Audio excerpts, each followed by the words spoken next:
प्रिय छात्रों, आपके सामने जो प्रश्न है आपको कठिन लग रहा है, कोई चिंता नहीं है, चिंता मत करो। ऐसा प्रश्न एक आध बार ही आता है, एक बार परीक्षा में पूछा गया था, सो हमने सोचा कि आपको ये बताया जाए। इसके अलावा आपको हमारे गणित के मात्र 3 से लेकर के 5 वीडियो देखने हैं और गणित में आपके पूरे क्वेश्चन सही हो सकते हैं। 1-2 नंबर के रह ही जाते हैं, लेकिन गणित में आप टॉप करेंगे। मात्र 3 से 5 वीडियो देखना है।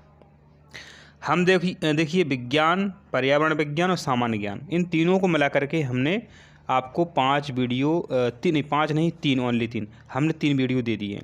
3 वीडियो से आपका पर्यावरण विज्ञान और सामान्य ज्ञान बाहर नहीं होगा, जितने में आपका सिलेक्शन होना है, माने 70 नंबर का आपका फंस जाएगा मात्र 3 वीडियो से।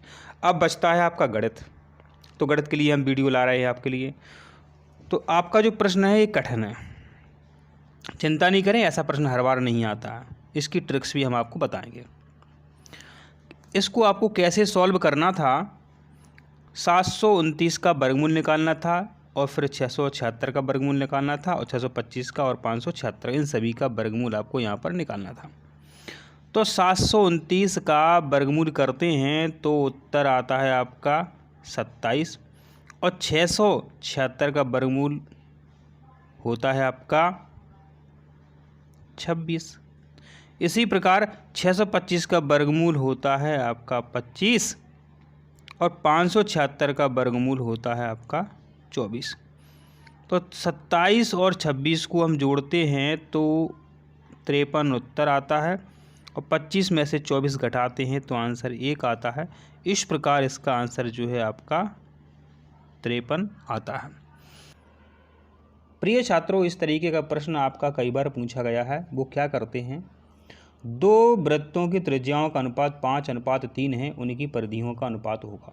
इस तरीके से पूछ लेते हैं, 2 वृत्तों की परिधियों का अनुपात 5:3 है तो उनकी त्रिज्याओं का अनुपात होगा। दोनों सेम है, घबराना नहीं है। इसका आंसर कैसे निकालना है, पहली बात तो इसकी ये ट्रिक्स है कि जो प्रश्न में दिया है वही आंसर निकल के आता है 5:3। कैसे आता है देखो, तो 2 वृत्त हैं, उनकी त्रिज्याओं का अनुपात 5:3 है, तो 5/3 हमने ये लिख दिया, बराबर परिधियों का अनुपात 2πr1/2πr2, तो बराबर क्या आया, परिधियों का अनुपात 5/3 माने 5:3। तो यह सिंपल प्रश्न है, हमेशा ऐसा ही आता है, सिर्फ संख्या बदल देते हैं। 5:3 हो तो उत्तर 5:3, 2:3 प्रश्न में है तो 2:3 उत्तर आएगा। तो देखिए, ये फ्री का नंबर दिलवाने के लिए प्रश्न पूछा जाता है। और गणित में 20 प्रश्नों में से 17 प्रश्न आपके सेम टू सेम हमेशा से वही आते हैं जो पिछले साल के पेपर में पूछे गए हैं। देखिए, यहाँ पर पूछा है आपसे, किसी शंकु का आयतन है, तो शंकु के आयतन का सूत्र आपने याद किया होगा, 1/3 πr²h। 1/3 πr² शंकु के आयतन का सूत्र होता है। तो आपको सूत्र याद करने हैं। वृत्त का क्षेत्रफल, इससे सवाल बनता है πr²। वृत्त का क्षेत्रफल πr²। एक शंकु का आयतन आपका a हो गया है। वर्ग का परिमाप और बेलन का वक्र पृष्ठ 2πrh, इस पर भी प्रश्न बनता है। तो आपको ये 4 सूत्र हो गए आपको याद करना है। एक वृत्त की परिधि 2πr, वो तो सरल ही है, तो ठीक है, तो उसको भी लिख देते हैं, वृत्त की परिधि 2πr। इन सूत्रों को आपको याद करना है, फ्री के 2-3 नंबर आपको चाहिए। तो अर्धवृत्त द्वारा अंतरित कोण होगा। देखिए, फ्री का नंबर दिलाने के लिए ऐसा प्रश्न आपसे पूछा जाता है। हमने एक वृत्त बना दिया, अर्धवृत्त द्वारा अंतरित कोण होगा। अभी ये पूरा वृत्त है, अर्धवृत्त बना रहा है, इसका हम अर्धवृत्त बना रहे हैं, तो ऐसी हम लाइन खींच रहे हैं। ये आपका बन गया अर्धवृत्त। अब अर्धवृत्त बन गया है तो यहाँ हम जो आपकी जो आपका व्यास है, यहाँ से हम एक लाइन खींचते हैं ऐसी, इस लाइन को हम यहाँ मिला देते हैं। ठीक है, इस तरीके से ऐसी लाइन मिला देते हैं तो यहाँ पर जो कोण बनता है वो एक, देखिए पहली बात तो यह बन गई है त्रिभुज। यह क्या बन गई है? यह त्रिभुज बन गई है। यह आपकी त्रिभुज बन चुकी है, त्रिभुज बन चुकी है। और त्रिभुज के जो कोण होते हैं वो क्या होते हैं? वो समकोण होते हैं। तो देखिए यहाँ पर अर्धवृत्त, ये वृत्त बन गया, यहाँ से हमने व्यास की लाइन खींच दी तो आपका अर्धवृत्त बन गया। अब अर्धवृत्त बन गया तो आपने यहाँ से लाइन खींची तो यहाँ आपको जो कोण मिलेगा ये त्रिभुज बन गया है। तो त्रिभुज बन गया है तो देखिए यहाँ पर जो कोण होगा वो समकोण होगा। देखो फ्री का नंबर दिलाने के लिए होता है, हर साल पूछा जाता है, और यह आपका आउट प्रश्न है। आउट प्रश्न मतलब ये होता है ये इस वर्ष भी आएगा, काफ़ी समय से पूछा जा रहा है आपका इस तरीके का प्रश्न। माने हमने लिख दी ए बना दी, यहाँ घात 0 कर दी, आंसर आएगा 1। हमने संख्या लिख दी 5, इस पे घात 0 की चढ़ा दी हमने, आंसर आएगा 1। हमने संख्या लिख दी a/b घात 0, आंसर 1।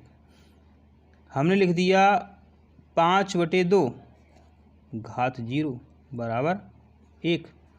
माने जब घात 0 है तो इसका आंसर 1 आएगा। तो यहाँ टाइप सही नहीं है, 19 पे घात 0 का मान है 1। ठीक है, अब बताओ, आप कहोगे कि सर गणित में कठिन लगता है। क्या कठिन लगता है? अरे भाई मैंने ये कहा कि कोई संख्या है, कोष्टक लगा हुआ है, उस पे घात 0 है, अगर कोष्टक भी नहीं लगा हुआ तो भी कोई दिक्कत नहीं है। 5 पे घात 0 बराबर 1, 27 पे घात 0 बराबर 1, तब भी ये आएगा आपका आंसर। तो देखिए इतने सरल प्रश्न आपसे पूछे जाते हैं, अब बताओ क्या करें। इतने सरल प्रश्न पूछे जाते हैं आपसे तो बताओ क्या करें, समझ में नहीं आता इतने सरल प्रश्न। देखिए इस तरीके का प्रश्न आपके पेपर में कई बार पूछा गया। यदि किसी वर्ग के एक विकर्ण की माप 4√2 है, 4√2 है, ठीक है, तो वर्ग की परिमाप होगी। ऐसे प्रश्नों को आपको हल ही नहीं करना है, 4 का 4 में गुणा कर दो, 4 × 4, आंसर आ जाएगा आपका, हमेशा कभी भी गलत नहीं होगा। हल ही नहीं करना है, लेकिन आपका दिल नहीं कर रहा है ये आंसर सही है गलत है, तो कर लेते हैं। तो वर्ग के परिमाप का सूत्र क्या होता है? 1/2d²। यह वर्ग के परिमाप का सूत्र होता है 1/2d²। तो 1/2 इंटू डी कितनी है? डी का मान कितना है? 4√2, 4√2 का वर्ग। ठीक है, तो 1/2 इंटू 4 चौके 16 है। ठीक है, और √2 को हम सॉल्व करेंगे तो 2 √2 2 हुई, उसका आप वर्गमूल करेंगे। इसे हम करके दिखा रहे हैं आपको, √2 और √2। ठीक है, तो इसका आएगा आपका 4, लेकिन अंडर है तो 4 का वर्गमूल आपका आएगा 2। तो कुल मिला करके इसका आंसर आएगा यहाँ पर 2। 2 का भाग दिया हमने 16 में, 2 8 16, 2 8 16, 8 का गुणा 2 में किया, 8 दूनी 16, तो बराबर आपका जो आंसर आता है वो 16 सेंटीमीटर आता है। आपको वैसे इसको हल ही नहीं करना है, 4 चौके 16 गुणा कर दोगे आप 4 का 4 में, क्योंकि वर्ग में जो भुजाएं होती हैं वो 4 होती हैं। ठीक है, अब आंसर देखिए कि इसलिए आया था कि वर्ग का जो परिमाप है, जो विकर्ण है आपका कितना है, ये विकर्ण जो है 4√2 है, समझना 4√2 है। अब देखिए जो विकर्ण है आपका थोड़ा सा लंबा है, जो भुजाएं हैं इनसे विकर्ण जो है थोड़ा सा लंबा है। थोड़ा सा लंबा माने √2 के मान जो है, √2 का जो मान है वो उतना ही ज़्यादा है, लेकिन है तो लमसम 4 के बराबर।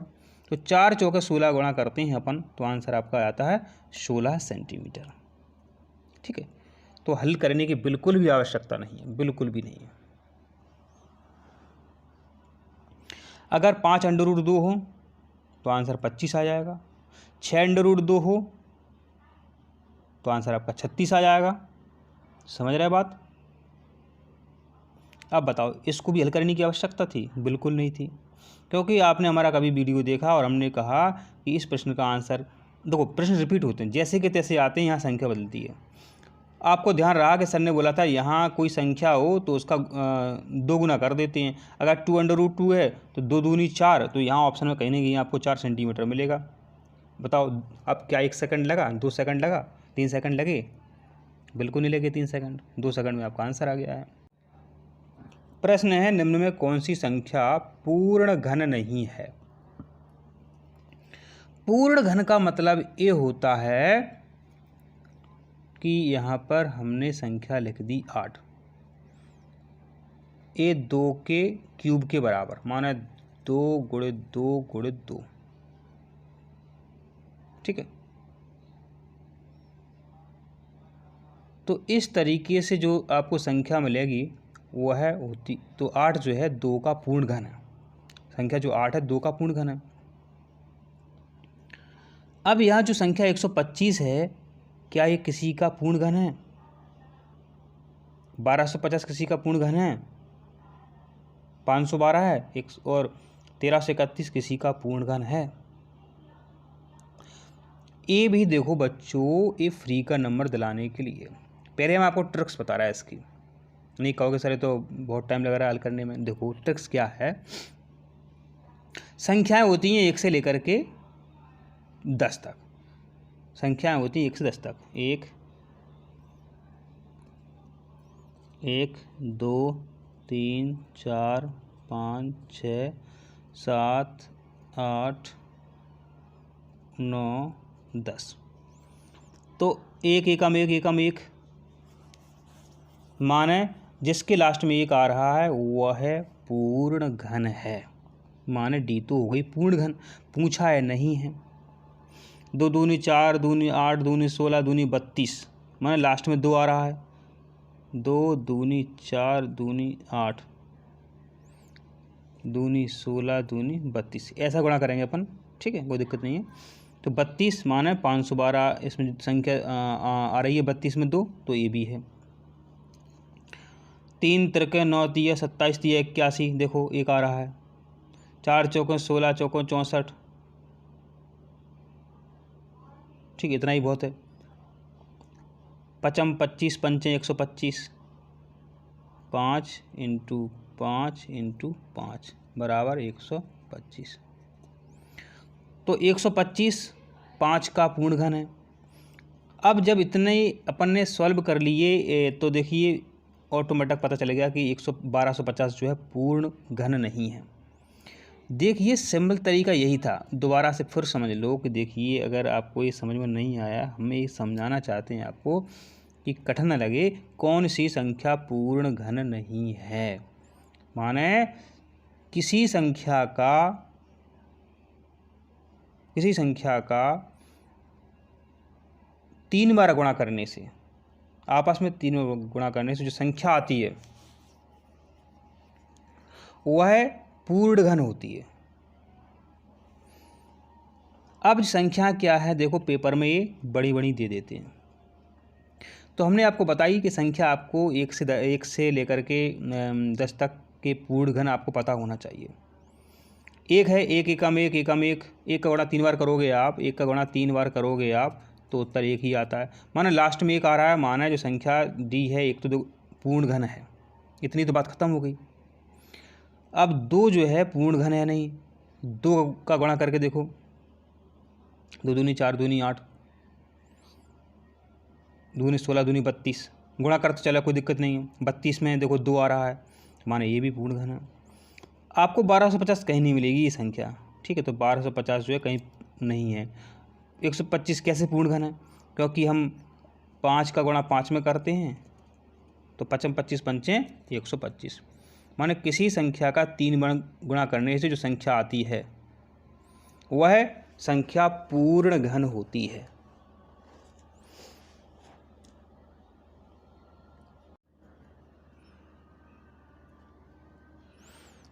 अब प्रश्न है, यदि एक वृत्त का क्षेत्रफल 154 वर्ग मीटर है, ठीक है, इसकी परिधि होगी,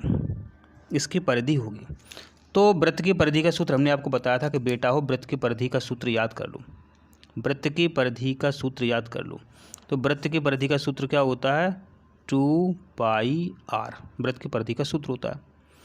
अब इसमें मान रखते हैं हम, तो 2 × 22/7 पाई का मान होता है इंटू आर। लेकिन अब आर का मान आपको पता नहीं है, आर का मान पता नहीं है, प्रश्न में कहीं दिया नहीं है। अब आप बड़े कंफ्यूज में हो, ये आर का मान कहाँ से लाएं?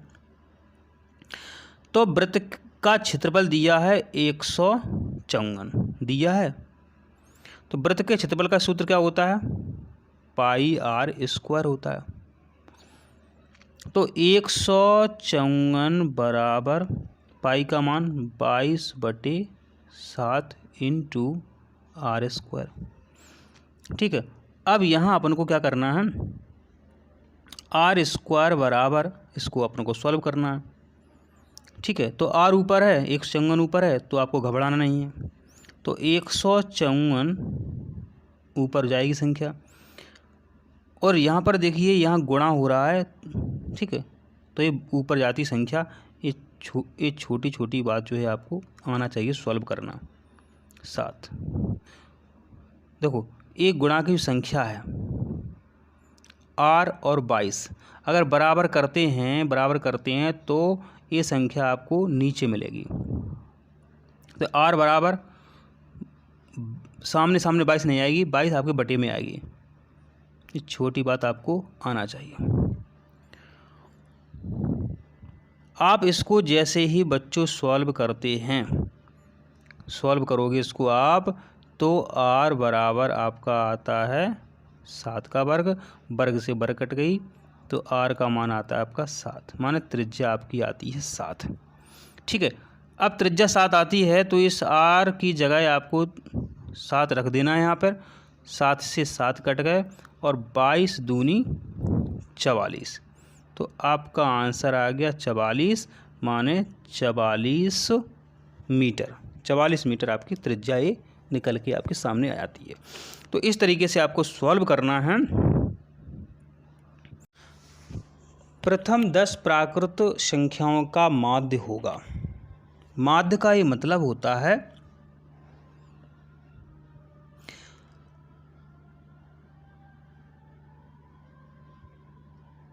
कुल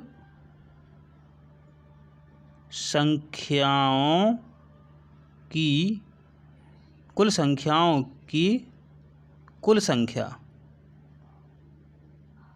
ठीक है, ऊपर आएगा आपका योग या जोड़, योग या जोड़। तो प्रथम 10 प्राकृत संख्या हैं आपकी कि लिख देते हैं हम। 1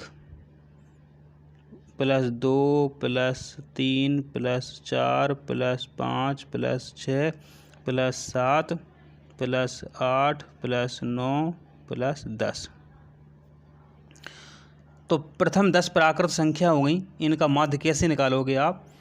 तो टोटल 10 संख्या हैं, तो बटे में हम 10 कर देते हैं। ऊपर सबका योग करना, योग की बड़ी समस्या है। कैसे योग सीखोगे? कितनी भी बड़ी संख्याएं हो, जो मध्य की संख्या है उसका 3 में गुणा कर दो हमेशा। तो 6 प्लस, अब आती है 4 5 6, तो बीच की संख्या 5 है, 5 3 15। जल्दी योग कर रहे हो, कर सकते हो, इसलिए हम ये आपको ट्रिक्स बता रहा है। 7 8 9, माना 8 3 24, और बची आपकी 10, तो 10 भी ऐसे ही अपन जोड़ लो, बटे कुल संख्याओं का योग, माने जो संख्याएं आपकी वो 10 थी। तो इसका आप जोड़ करोगे तो जोड़ आएगा आपका 55। कितना आएगा? 55। टोटल संख्या दी थी 10। 10 का भाग दोगे 10 पंचे 50, फिर दशमलव लग जाएगा, फिर 10 पंचे 50। तो प्रथम 10 प्राकृत संख्याओं का माध्य होता है आपका 5.5। अब हमने कहा कि 20, 21, 22 का जोड़ कितना है? 21 का 3 बार गुणा कर दो, 21 तिया 63, तीनों का जोड़ 63 है भाई साहब। तीनों का जोड़ कितना है? 63 है। कितनी बड़ी संख्या हो? 49, 50, 51। उत्तर कितना आएगा? 50 का 3 में गुणा, 50 तिया 150, 150 जोड़ निकलेगा। तो कुल मिला के आप वैसे भी जोड़ सकते थे, 1 में 2 जोड़ो, 2 में फिर 3, फिर 4, 5 जोड़। तो हमने क्या है, इसको थोड़ा जल्दी करने के लिए एक हमने ट्रिक्स अपना ली कि 3 3 का हमने यहाँ पर जोड़ा बना दिया और मध्य की संख्या हमने 3 में गुणा कर दी। इसमें जोड़ निकल के आ गया, 3 2 5, 1 6, 5 4 9, 6 15, 7 8 15 और 9 24 और 10 अपन ने यहाँ जोड़ दी। तो आप वैसे जोड़ सकते हो सिंपल तरीके से, कोई दिक्कत नहीं। ठीक है, सिंपल तरीके से जोड़ देना। प्रथम 10 दी है तो यहाँ बटे में 10 करना। प्रथम 15 दी है तो यहाँ आप प्लस करते जाएंगे 15 तक, तो बटे में आपको 15 करना है। ठीक है, इनका योग कर लियो, इसका भाग दे देना, तो आंसर आपका जो भी होगा वो निकल आएगा। किस खाते पर बैंक ब्याज नहीं देती है? तो चालू खाता होता है, जो करंट खाता होता है उस पर बैंक ब्याज नहीं देती है। प्रश्न दिया है कि एक चतुर्भुज बना दी, उसके 3 कोण क्रमशः 1 2 और 3 क्रमशः 105, 120 और 75 डिग्री के। चौथे कोण का मान है। देखो बच्चों, ये सरल प्रश्न है। चतुर्भुज के 4 कोणों का मान कितना होता है? 360 डिग्री होता है। अब 105, 120 और 75 दिया है। ठीक है, तो अब 105, 120 और 75 को जोड़ दो, कितना निकल के आता है? 105, 120 और 75 जोड़ दो। 5 5 10 को 0, 7 2 9 10 को 0, 1 और 1 2, 1 3। माने देखो, हमने क्या कहा कि चतुर्भुज के 4 कोणों का योग जो है 360 डिग्री होता है। अब ये जो 3 कोण हैं इनका योग जो है 300 आया, लेकिन अब बाकी का जो बचा वो कितने डिग्री का कोण होना चाहिए? सीधी सीधी बात है, ये 60 डिग्री का होना चाहिए, क्योंकि 300 में हम 60 जोड़ेंगे तभी 360 आपका आएगा। तो 60 डिग्री का आपका कोण है चौथा। माने ऐसा प्रश्न कभी भी आ जाए, संख्या इस संख्या को बदल देते हैं, इस संख्या को बदल देते हैं, कुछ नहीं करना है। 360 में से इन संख्याओं का योग घटा देना, जो उत्तर आए वो आपको यहाँ कहीं ना कहीं मिल जाएगा देखने को। अब जो आपका प्रश्न है ये आपका आउट प्रश्न है, ये आपका हर साल आता है। कैसे उत्तर लगाओगे आप? तो यहाँ पर ध्यान दीजिए प्रिय छात्रों, यहाँ पर आप ध्यान दीजिए, सरल प्रश्न है आपका, घबराना बिल्कुल नहीं है।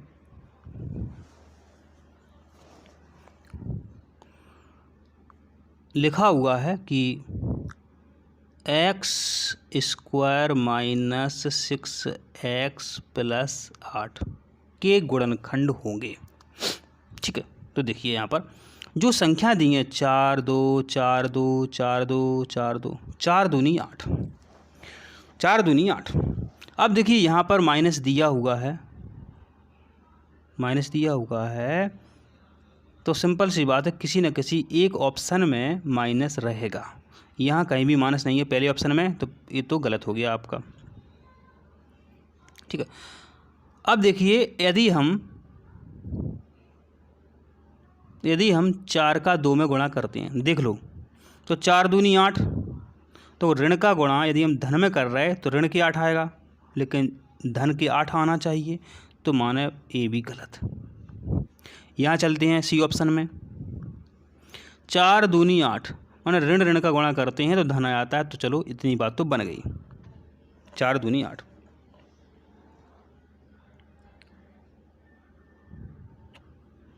और यहाँ पर ध्यान दीजिए, ये यहाँ गलत लिखा हुआ है, x - 4 और x - 2 इस तरीके से है, ठीक है। तो 4 और 2 का गुणा किया अपन ने, तो 4 दूनी 8, ऋण ऋण का गुणा होकर के धन हो गए 8। तो माने इतनी बात तो सत्य है। यदि हम 4 को 2 में जोड़ें, ऋण 4 प्लस ऋण 2, तो 4 और 2 6 हो जाते हैं। तो 6 देखो यहाँ 6 लिखा हुआ है, 6 लिखा हुआ है। और देखिए जब ऋण ऋण जुड़ते हैं, जब जोड़ वाली बात आती है, जब ऋण ऋण संख्या जुड़ती है तो उत्तर हमेशा ऋण में ही रहता है। क्योंकि आपने कर्ज लिया 4 रुपये का, फिर 2 रुपये का कर्ज और ले लिया, तो 6 रुपये का कर्ज हो गया। लेकिन है तो वो ऋण ही है, तो है वो कर्ज ही।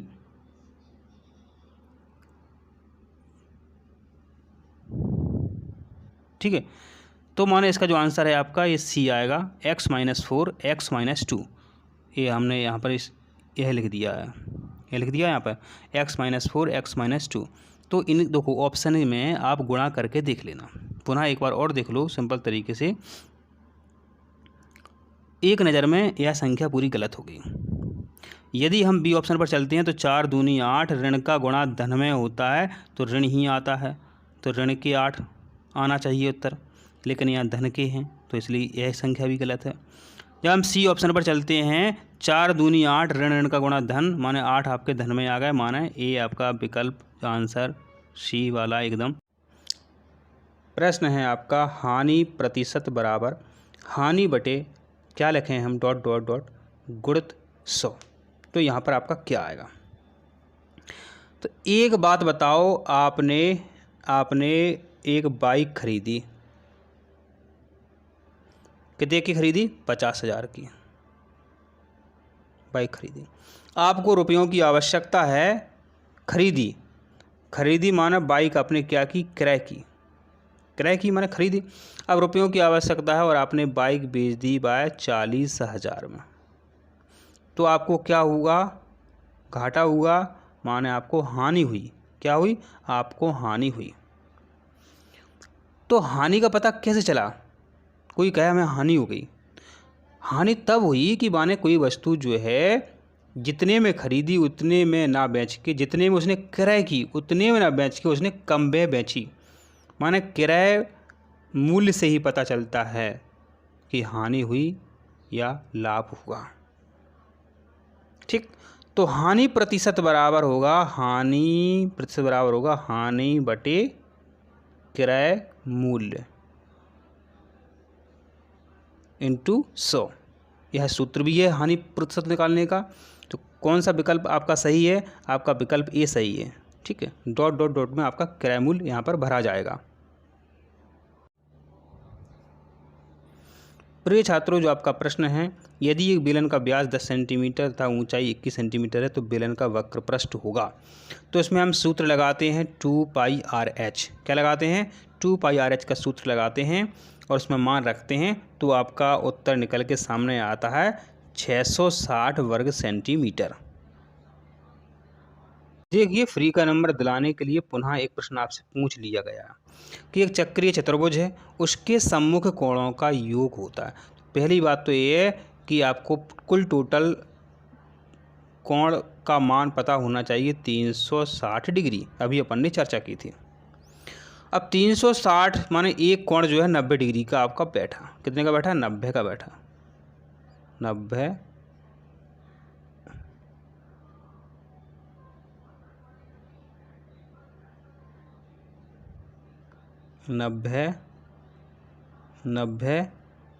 और 90। तो सम्मुख कोणों का योग माने दो कोणों का योग आपका पूछा है, तो 9 दूनी 18, तो 180 डिग्री जो है देखिए आपका सी विकल्प वाला आंसर एकदम करेक्ट है। तो कितने सरल प्रश्न आपसे पूछे जाते हैं, कुल कोण का मान पूछें तो 360 डिग्री,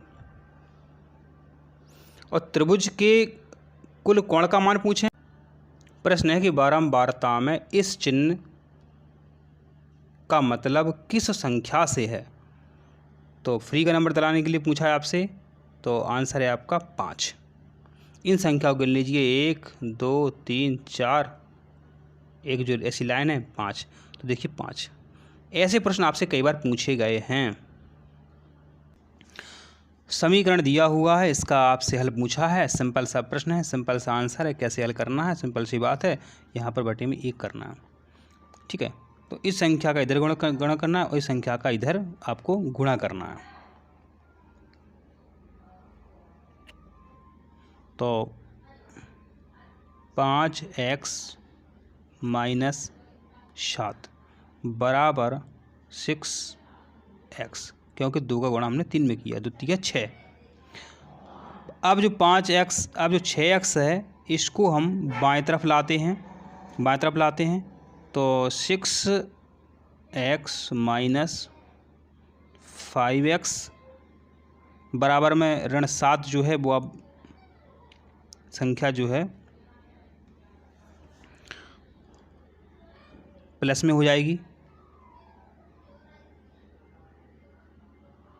कई तरीके हैं हल करने के। तो 6x में से 5x गए तो आपका 1x बचा और बराबर 7। तो x बराबर +7 आपका जो आंसर है सी ऑप्शन में है, तो आपका सी एकदम करेक्ट आंसर है। बहुत सारे तरीके हैं हल करने के, चिंता नहीं करनी है, आप किसी तरीके से इसको हल कर सकते हैं। दूसरा तरीका अपन देख लेते हैं, बटे 1 कर दिया अपन ने, इधर गुणा करना है, इधर गुणा करना है। 5x माइनस 7 बराबर 6x। ठीक है, अब 6x हैं, 5x इधर आएंगे तो माइनस के 5x हो जाएंगे, बराबर में माइनस के साथ हैं, अब इधर जाएंगे तो प्लस के साथ हो जाएंगे। 6x में से 5x गए तो 1x बचा बराबर 7। तो x बराबर +7 आपका आंसर जो है निकल के सामने आता है।